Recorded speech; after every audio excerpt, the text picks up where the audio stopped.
একবার চল রে আমার মধুর বৃন্দাবন যমুনার ধারে ধারে অমলের যমুনার ধারে ধারে কমলের যমুনার ধারে ধারে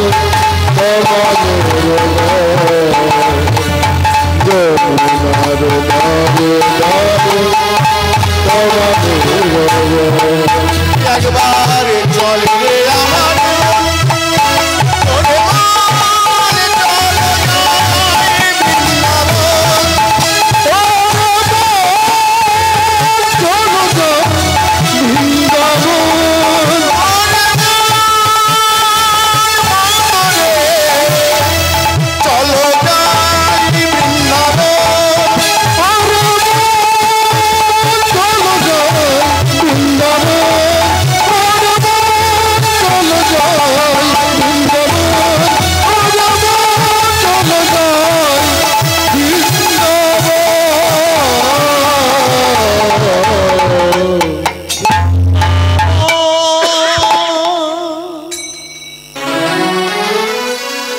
হরে কৃষ্ণ।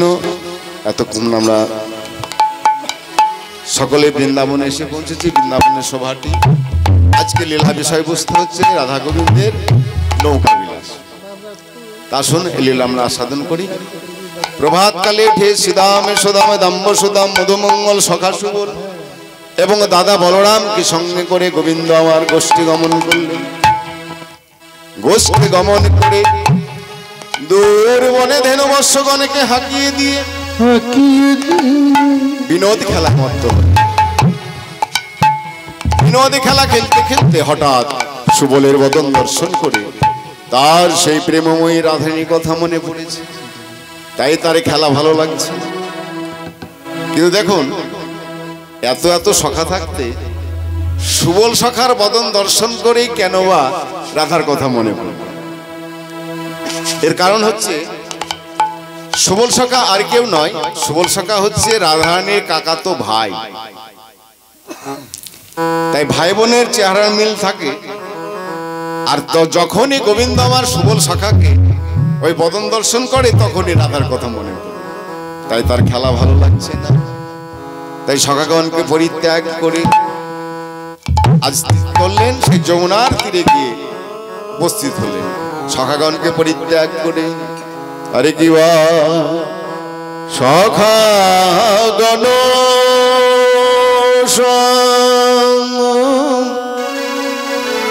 ছড়ি যদুনন্দন সখাগণ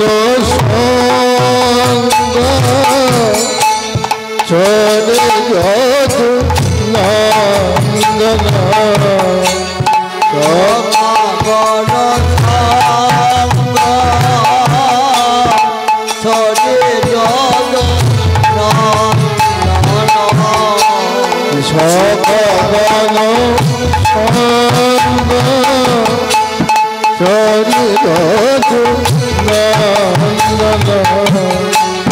চল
আমার সখাগণকে পরিত্যাগ করে সেই যমুনার তীরে চলেছে। তবে দেখুন, এক স্থান থেকে আর এক স্থানে যেতে হলে হয় ট্রেনে বাসে কিংবা পায়ে হেঁটে যাওয়া যায়। তাহলে গোবিন্দ আমার কেমন ভাবে গেলেন? তখনকার দিনে ট্রেন বাস ছিল না গো, তখনকার দিনে কি ছিল? রথ। কোন রথে চড়ে গেলেন? এই রথে, মনোরথে। কেননা মনের আগে কেউ যেতে পারে না, তাই গোবিন্দ আমার সেই মনোরথে চড়ে গেলেন।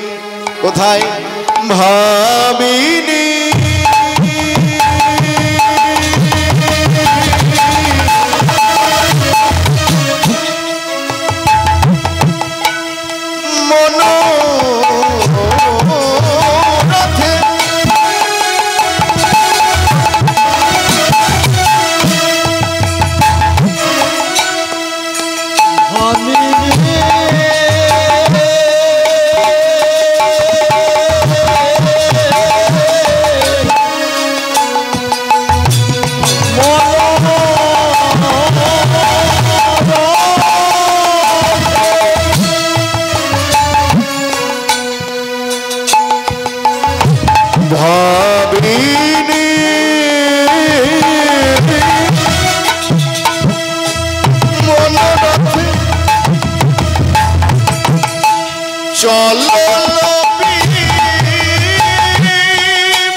গোবিন্দ আমার সখাগণকে পরিত্যাগ করে সেই যমুনার তীরে এসে দাঁড়ালেন। কিন্তু যমুনাকে দর্শন করে গোবিন্দ বলেন, এই তো আমার যমুনা, যে যমুনাকে আমি কথা দিয়েছিলাম। কবে কথা দিয়েছিলেন গো? গোবিন্দের যেদিন জন্ম হলো কংসের কারাগারে, সেই দিন পিতা বসুদেব মাথায় লয়ে চলেছিল নন্দালয়। বসুদেব কাকে মাথায় নিলেন? বাসুদেব। তাই বসুদেব বাসুদেবকে মাথায় লয়ে আজ তিনি চলেছেন সেই যমুনা পাড়ি দিতে, আজ নন্দালয়। তাই বসুদেবকে মাথায় লয়ে চলেছেন। বসুর মাথায় চড়ি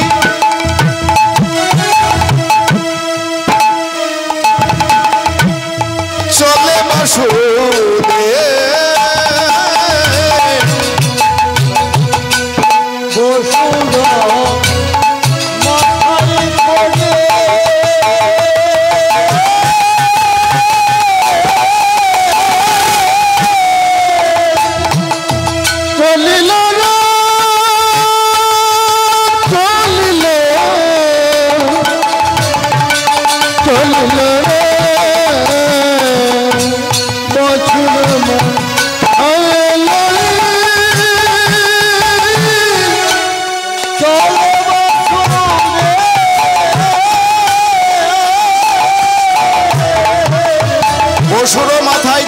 বাসুদেব বাসুকি নাগ মস্তকে আছে ছত্র ধরে, বাসুকি নাগ মস্তকে আছে ছত্র ধরে, বসুর মাথায় চড়ি চলে বাসুদেব,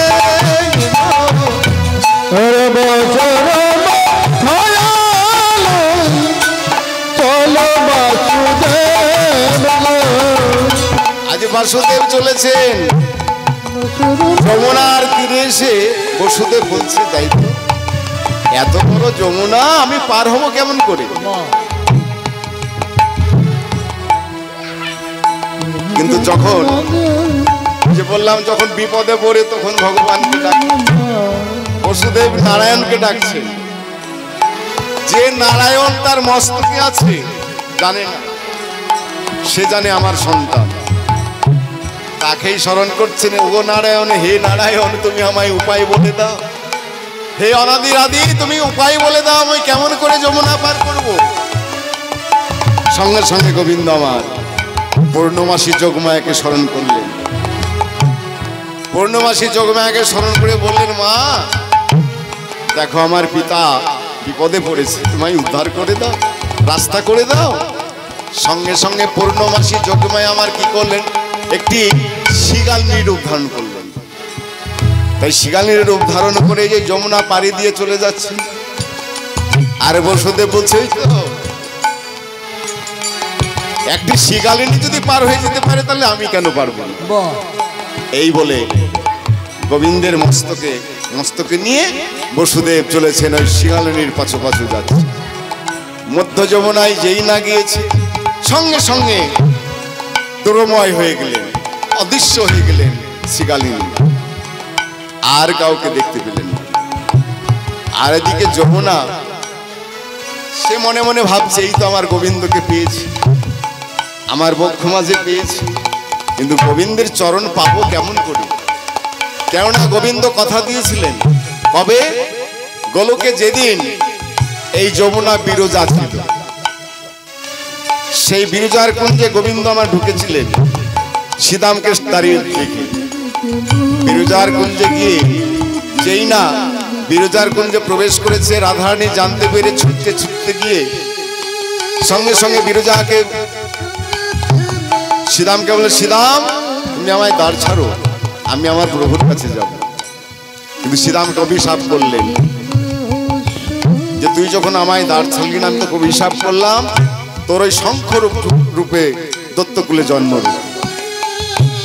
কিন্তু তখন শ্রীরামও একটি অভিশাপ দিয়েছিলেন রাধারানীকে, যে রাধে তুমি বিনা অপরাধে বিনা যন্ত্রণে আমায় তুমি অভিশাপ করলে, আমি তোমায় অভিশাপ করলাম, তোমাকে 100 বছর কৃষ্ণ হারা হয়ে তোমায় কাঁদতে হবে।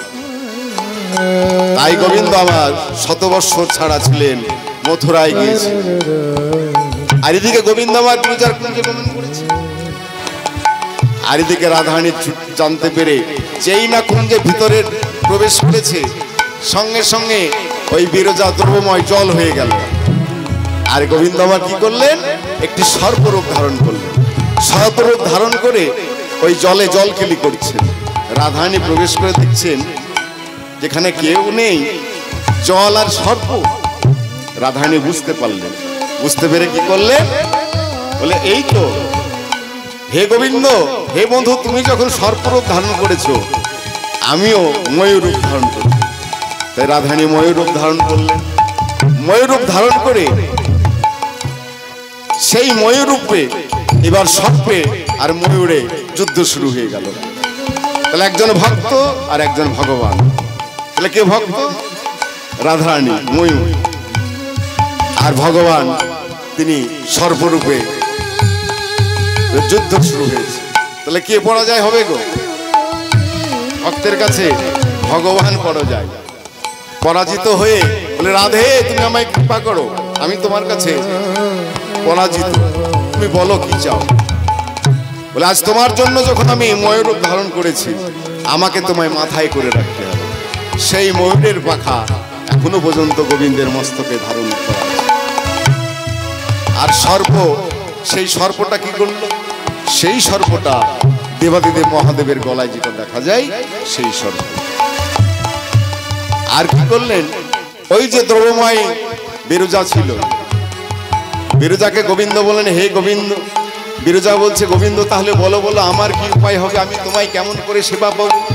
বলে আজ নয়, তুমি দাপর যুগে তুমি বৃন্দাবনে গিয়ে যমুনা রূপে বাস করো। যেদিন আমি বৃন্দাবনে প্রথম জন্মগ্রহণ করব, সেই দিনে তোমাকে আমি আমার প্রথম চরণ সেবা করতে দেব। সেই কথা মনে পড়েছে যমুনা। বলে এই তো গোবিন্দকে আমি পেয়েছি আমার বক্ষ মাঝে, তোর চরণ সেবা পাড়বার জন্য তার উত্তাল তরঙ্গ সৃষ্টি করলেন। আর সেই উত্তাল তরঙ্গে যমুনায় পড়ে গেলেন গোবিন্দ। আজ গোবিন্দ মস্তক থেকে পড়ে গেলেন বসুদেবের মস্তক হইতে। এইবার যমুনা বলছে, হে গোবিন্দ, আজ আমি তোমায় যখন পেয়েছি, আজ আমি তোমায় ছাড়বো না। আজ আমি তোমাকে সেবা করে তবেই ছাড়ব। গোবিন্দ বলে, যমুনা আমি তোমায় কথা দিলাম, আজ নয়, একদিন সখী শোনে রায় বিনোদিনী কিনে তোমার পক্ষ মাঝে নৌকা বিহার করে তোমার মনোবাসনা পূর্ণ করবে। তুমি আমায় ছেড়ে দাও যমুনা। তাই কথা দিলেন যে আজ নয়, একদিন সখী শোনে রায় বিনোদিনীকে সঙ্গে করে তোমার এই আশা পূরণ করবে, তুমি আমায় ছেড়ে দাও। তাই গোবিন্দ আমার সেই যমুনাকে দর্শন করে বলছে, এই তো আমার সেই যমুনা, যে যমুনাকে আমি কথা দিয়েছিলাম আমার জন্ম দিতে, যে যমুনা আমি আমার সখীগণকে সঙ্গে করে তোমার বক্ষ নৌকা বিহার করে আমি মনোবাসনা পূর্ণ। কিন্তু যমুনা তো আছে, যারা পার হবে তারাও আছে, কিন্তু নৌকা কোথায়? নৌকা নইলে তো যমুনা পার করা যাবে না। এই কথা ভাবতে ভাবতে হঠাৎ মনে পড়েছে জীব সত্যি স্বরূপিণী যোগমায়ার কথা। তাই গোবিন্দ আমার যোগমায়াকে স্মরণ করলেন। শরণাগত দীনা পরিত্রাণায় পরায়ণে সর্বসারথি হরে দেবী হরে নারায়ণী নমস্তে।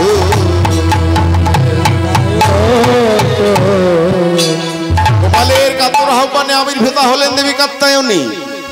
এসে বললেন, গোপাল বলো গোপাল, তোমার লীলায় কি সেবা করতে পারি? মাগো তুমি এসেছো, তুমি যখন কৃপা করে এসেছো, দয়া করে এসেছো, তুমি দাও না একটি তোরি দাও মা, তোরি দাও মা, তোরি দাও মা,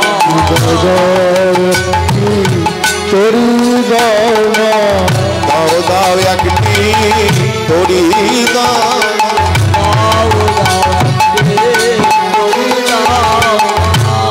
আচ্ছা গোপাল, তোমার একটি তরির অভাব। আচ্ছা গোপাল, আমি নাই তোমায় এখানে তরি দিলাম, সেই তরির নাবিক কে হবে, মানে চালাবে কে? গোপাল বললেন, আমি নাবিক আর আমি সেই নৌকা চালাবো। বলে তুমি হবে? বেশ বেশ, তাহলে শোনো শোনো গোপাল, আরে তুমি যদি হও কান্ডারি, আমি হব দেব তরি। বলে তুমি হও কান্ডারি, আমি হব তুমি যদি কন্ধরে আমি হব জগত আরে ভাসিব যমুনার জলে গো ভাসিব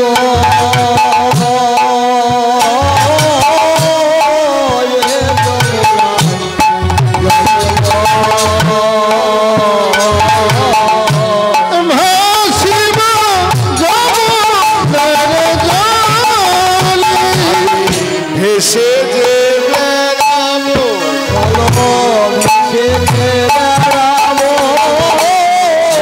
যে বেড়াবো ভেসে যে বেড়াবো রাধা শ্যামে পক্ষে লোকে ভেসে যে বেড়াবো রাধা শ্যামে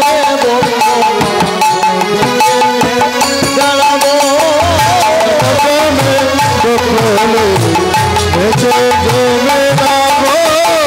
রাধা শ্যামে পক্ষে লইয়ে ভেসে যে বেড়াবো বলি জয় রাধে শ্রী কৃষ্ণ বলে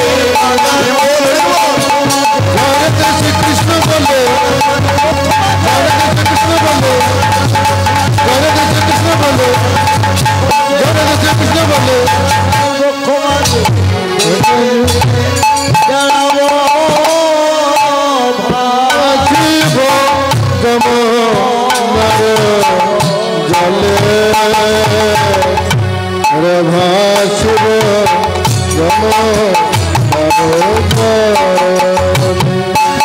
এই বলে পূর্ণমাসী যজ্ঞে আমার কি করলেন সুন্দরভাবে একটি নৌকা সৃষ্টি করলেন।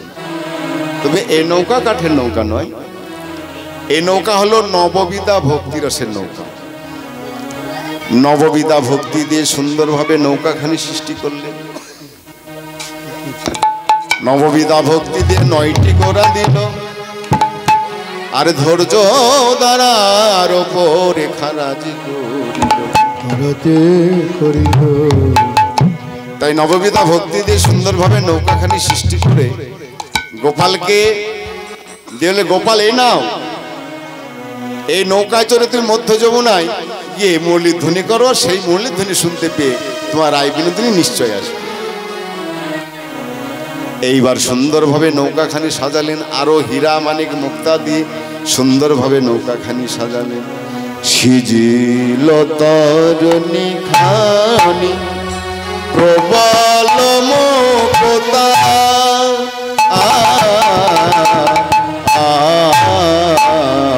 সিজিল তরণী খানি প্রবল মুক্তা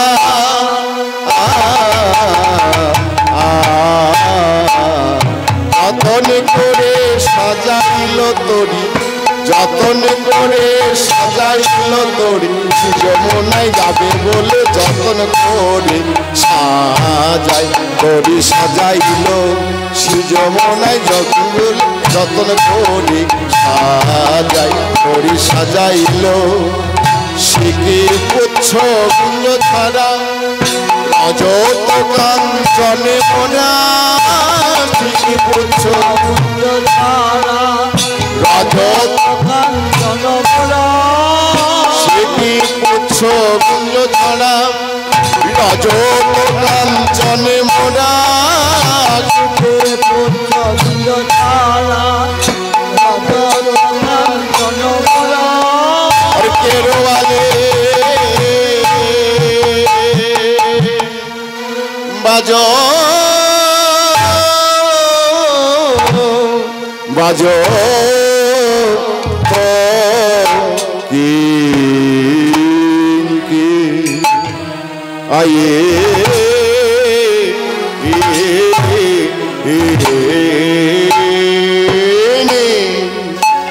আরে কেরো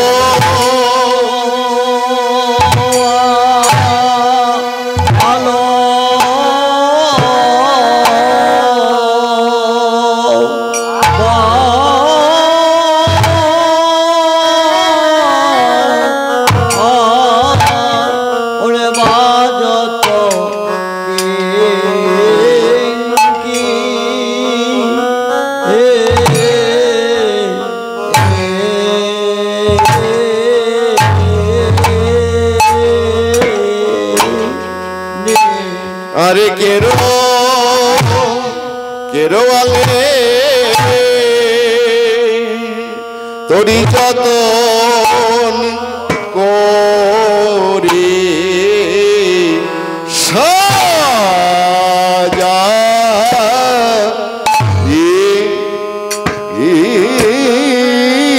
ইলো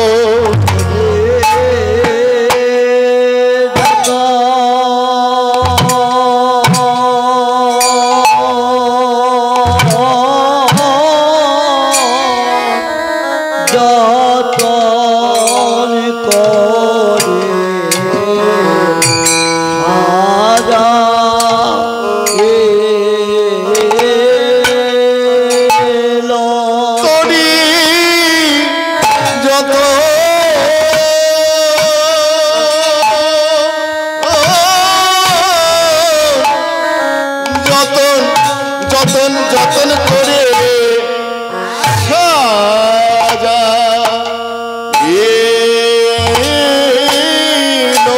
তোরে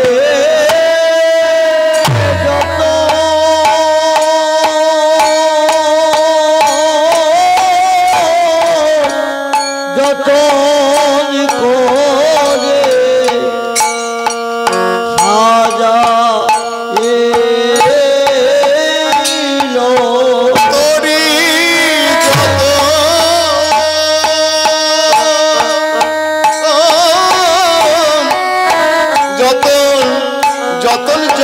যতন করে সাজা তোরে যত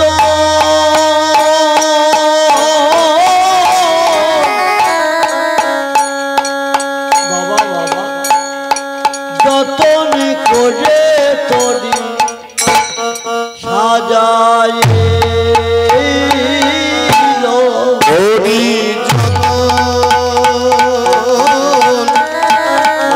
যতনি করি সাজাই তোরি যতনি করে তোরি সাজাই তোরি যতন করে তোরি তোরে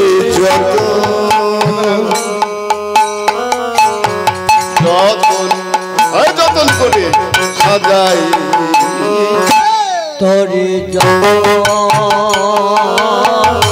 যতন করে তোরে সাজাই তোরে যতন করে তোরে সাজাই। হরে কৃষ্ণ। এই যে আমরা যত বলছি না যতন করে তোরে সাজাইলো, কে সাজাইলো? পূর্ণমাসী যোগমা, পূর্ণমাসী অর্থাৎ মা পিতা মাতা আমাদের এই দেহটা এত সুন্দরভাবে যতন করে সাজিয়েছে, সেটা তত্ত্ব দিকে বলছি। আমাদের এই দেহটা সাজাতে যত যা লাগে, হীরা মানিক মুক্তা সবই আমাদের এই দেহ ভাণ্ডে যা আছে, ব্রহ্মাণ্ডে তা আছে এই দেহ ভাণ্ডে। তাই সুন্দরভাবে সাজিয়েছে, যতন করি সাজাই যতন করে সাজাই